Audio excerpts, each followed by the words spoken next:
Look at these temperatures. We're down into the teens, folks. You would think this would be our start temperatures. We're in the middle of the day, and temperatures are right at 13 degrees in Canton, 17 in Marietta, 16 over in Georgia's Rome, 21 degrees right now in the city of Atlanta, and I'm thinking that will be our high for today, or right near 21 degrees. Now, we have the winds out there, and those winds have been gusty, up to about 30 miles per hour so far. This morning, they got up to the 20 mile per hour range, and they're still there this afternoon. When you factor in these winds with those temperatures, this is the way it feels in your exposed skin. It feels like 0 right now in Marietta. It feels like 1 degree below 0 in Carrollton. Feels like 4 degrees below 0 up into Dalton. Feels like 6 degrees below right now and Clayton and over toward Canton. And so it's cold. There's no other way to put it, folks. You have to bundle up, layer up yourself if you're going to be going out, especially if you're going to spend some time outside this afternoon. We have a dangerous wind chills out there because of this. Now, up here to the north, you see our northernmost counties. We'll say from Floyd over to Cherokee and looks like into Forsyth County. Northward is where you're going to see those wind chills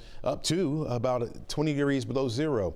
Here in the metro area and southward, 5 to 9 degrees below 0. This is where we have the wind chill advisory. Now, this warning and the advisory will last until noon on Saturday because we're expecting those temperatures to fall off once again tonight, back down into the single digits in a lot of spots. We got the clear skies. We're going to hold on to it. We'll see some clouds moving into the area by 11 o'clock tonight. They won't overtake the area. We'll get the sunshine back in here again tomorrow, but again, that cold air mass is in place. So looking at temperatures right at 19. Well, we started out at 19, but looking at 21 degrees for the afternoon high temperature. Will drop down to 15 degrees by 7 o'clock tonight.